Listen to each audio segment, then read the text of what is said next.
In the quiet lull between dusk and dawn, when the sea breathes softly beneath a canopy of stars, one can almost hear the creak of ancient timbers, the whisper of canvas catching the wind, and the murmured prayers of men who sailed beyond the edge of the known world. Among all the vessels that have ever cut through ocean waves, few carry the weight of history as heavily as the Santa Maria.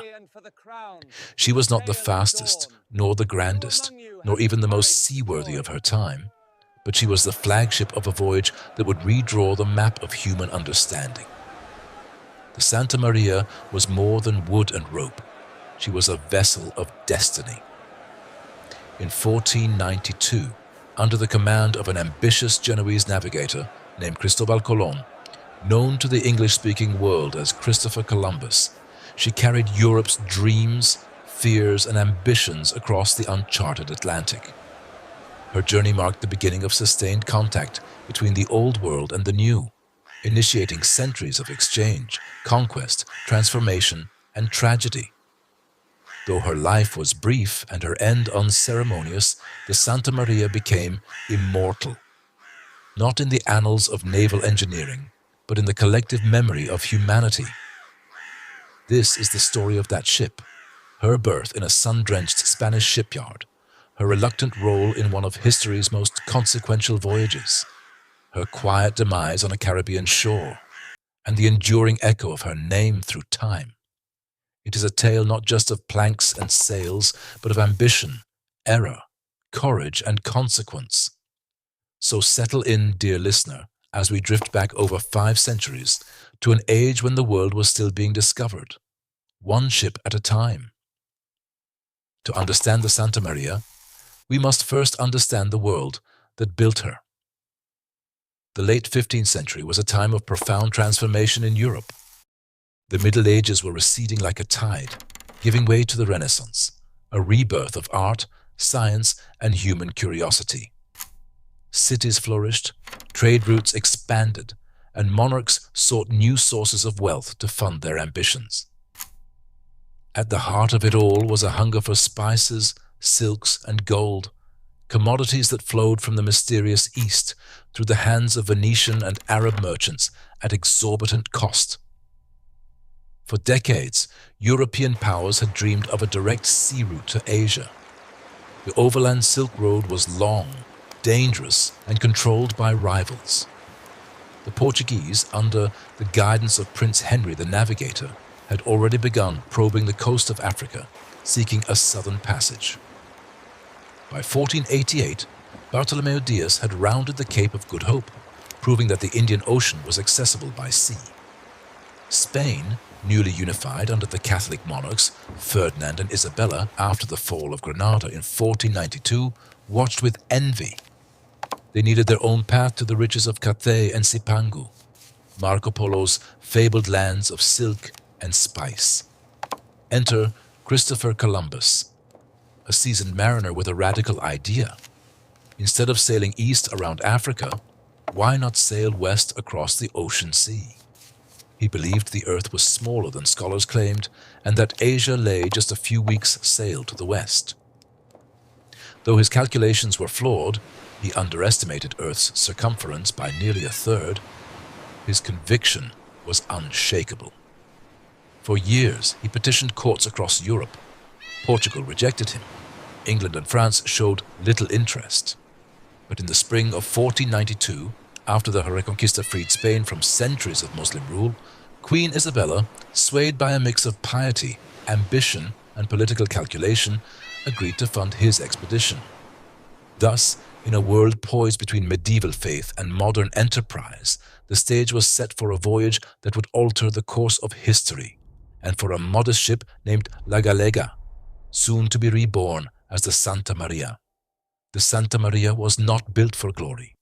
She was a nau, a type of cargo ship common in northern Spain during the late 15th century, designed for coastal trade and short oceanic runs, not transatlantic crossings. Her original name, La Gallega, the Galician, hints at her origins. She was likely constructed in the shipyards of Pontevedra or nearby in Galicia. a rugged region on Spain's northwest coast, known for its skilled shipwrights and abundant oak forests. Unlike the sleek, agile caravels that would accompany her, La Niña and La Pinta, the Santa Maria was broad-beamed and sturdy, with a high forecastle and aftcastle that gave her a top-heavy appearance. She was built for capacity, not speed. Her deep hull could carry provisions, trade goods, and crew for extended voyages, though her design made her sluggish in light winds and prone to rolling in heavy seas. Construction would have followed traditional methods of the time. Master shipwrights, working without blueprints but guided by generations of experience, selected seasoned oak for the keel and frames, oak for strength, pine for masts, and hemp for rigging. Iron nails, forged in local smithies, held the planks together, caulked with tar and oakum to keep the sea at bay. The ship was likely built on a beach or slipway, her ribs rising like the skeleton of some great sea beast before being sheathed in thick wooden planking. We do not know the name of her builder, nor the exact date of her launch, perhaps sometime in the 1480s. But by 1492, she was owned by Juan de la Cosa, a respected navigator and cartographer who would later sail with Columbus and create one of the earliest maps of the New World. When Columbus needed a flagship for his royal expedition, de la Cosa offered La Gallega for charter. The ship was renamed Santa Maria in honor of the Virgin Mary, a common practice reflecting the deep Catholic faith of the era and the expedition's stated mission to spread Christianity. Thus, a humble merchant vessel, never meant for fame, was chosen to carry the hopes of a kingdom across the unknown sea. The Santa Maria was not built for glory. She was a nau, a type of cargo ship common in northern Spain during the late 15th century, designed for coastal trade and short oceanic runs, not transatlantic crossings. Her original name, La Gallega, the Galician, hints at her origins. She was likely constructed in the shipyards of Pontevedra or nearby in Galicia, a rugged region on Spain's northwest coast, known for its skilled shipwrights and abundant oak forests. Unlike the sleek, agile caravels that would accompany her, La Niña and La Pinta, the Santa Maria was broad-beamed and sturdy, with a high forecastle and aftcastle that gave her a top-heavy appearance. She was built for capacity, not speed. Her deep hull could carry provisions, trade goods, and crew for extended voyages, though her design made her sluggish in light winds and prone to rolling in heavy seas. Construction would have followed traditional methods of the time. Master shipwrights, working without blueprints, but guided by generations of experience, selected seasoned oak for the keel and frames, oak for strength, pine for masts, and hemp for rigging. Iron nails, forged in local smithies, held the planks together, caulked with tar and oakum to keep the sea at bay. The ship was likely built on a beach or slipway, her ribs rising like the skeleton of some great sea beast before being sheathed in thick wooden planking. We do not know the name of her builder, nor the exact date of her launch, perhaps sometime in the 1480s. But by 1492, she was owned by Juan de la Cosa, a respected navigator and cartographer who would later sail with Columbus and create one of the earliest maps of the New World. When Columbus needed a flagship for his royal expedition, de la Cosa offered La Gallega for charter. The ship was renamed Santa Maria in honor of the Virgin Mary, a common practice reflecting the deep Catholic faith of the era and the expedition's stated mission to spread Christianity. Thus, a humble merchant vessel, never meant for fame, was chosen to carry the hopes of a kingdom across the unknown sea. On the morning of August 3rd, 1492, 3 ships slipped their moorings in the port of Palos de la Frontera in southwestern Spain. The Santa Maria, largest of the trio, led the way, her decks crowded with men whose faces reflected a mix of excitement, fear, and uncertainty. Columbus stood on her quarterdeck, eyes fixed on the horizon, convinced he was sailing toward the Indies. The journey began with difficulty. La Pinta's rudder broke almost immediately, forcing a detour to the Canary Islands for repairs. There, the ships were reprovisioned, and their lateen sails were refitted with square sails to improve speed. By September 6th, they departed the Canaries, the last known land, and turned west into the vast, empty Atlantic. For weeks, nothing but sea and sky. The crew grew restless. Superstitions flared. Some whispered that sea monsters lurked beneath the waves. Others feared they would sail off the edge of the world. Columbus, ever the showman, kept 2 logs, one accurate for himself and one falsified, showing shorter distances to reassure his men. Still, morale plummeted as days turned to weeks. Then, on October 7th, land birds were sighted, proof that land was near. On October 11th, a carved stick and a reed floated past the ships.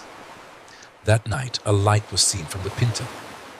At 2 a.m. on October 12th, a sailor named Rodrigo de Triana aboard La Pinta cried, "Tierra, tierra," land. The Santa Maria dropped anchor off an island in the Bahamas, likely San Salvador, Guanahani to the native Lucayans. Columbus went ashore in a longboat, dressed in crimson robes, holding a sword in one hand and a banner of the Spanish crown in the other. He claimed the land for Ferdinand and Isabella, naming it San Salvador. The Lucayans, gentle and curious, greeted the strangers with gifts of cotton and parrots. Columbus, convinced he had reached the East Indies, called them Indians. Over the next weeks, the fleet explored the islands of the Caribbean, Cuba, which Columbus mistook for mainland Asia, and Hispaniola, modern day, Haiti, and Dominican Republic. On December 6, 1492, they entered a beautiful bay on Hispaniola's northern coast. Columbus named it La Navidad, Christmas, for it was Christmas Eve when disaster struck. That night, while most of the crew slept ashore, the Santa Maria drifted in calm waters. Unnoticed, she ran aground on a sandbar. The tide receded, leaving her hull exposed and splintering against the coral. Despite desperate efforts to lighten her, jettisoning cargo, cutting away masts, she could not be saved. Columbus made a fateful decision. He would leave 39 men behind to build a settlement using the ship's timbers, while he returned to Spain on the faster Niña. The wreck of the Santa Maria became the foundation of La Navidad, the first European colony in the New World. It would not last. When Columbus returned the following year, he found the fort burned and all the men dead, killed in conflicts with the native Taíno.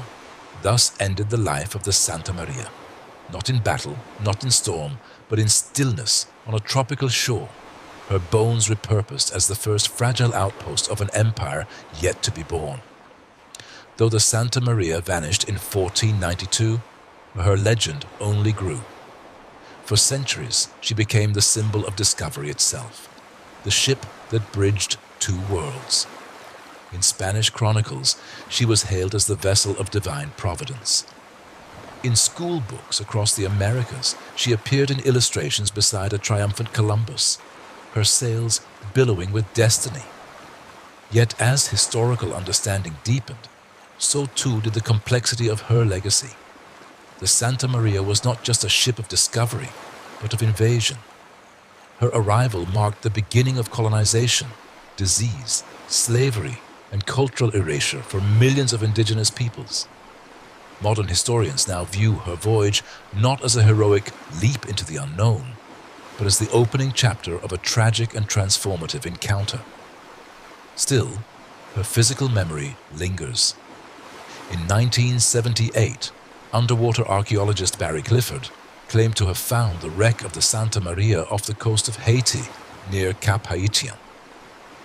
Though initial analysis seemed promising, timbers dated to the late 15th century, consistent with Spanish shipbuilding, the evidence remains inconclusive. UNESCO and other experts urge caution, noting the difficulty of confirming such a find without definitive artifacts, like cannons bearing royal insignia. Replicas have been built to honor her memory. In 1992, for the 500th anniversary of the voyage, Spain constructed a full-scale replica in Seville, now docked as a museum ship. Similar replicas stand in Columbus, Ohio, Madeira, Portugal, and Palos de la Frontera, Spain. Visitors can walk her decks, imagine the cramped quarters, and feel the weight of history in every timber. In literature and film, the Santa Maria appears as both backdrop and symbol. She sails through Washington Irving's romanticized life and voyages of Christopher Columbus, 1828, through the dramatic recreations of Hollywood epics and through the critical reimaginings of post-colonial narratives. She is a vessel of myth as much as metal and wood. The Santa Maria was never meant to be famous. She was a workhorse of the sea, built for trade, not transcendence. Yet fate chose her for a role far beyond her design. In her short life, she carried not just men and cargo, but ideas of empire, of God, of human potential and human fallibility. Her voyage did not prove the earth was round. Scholars already knew that.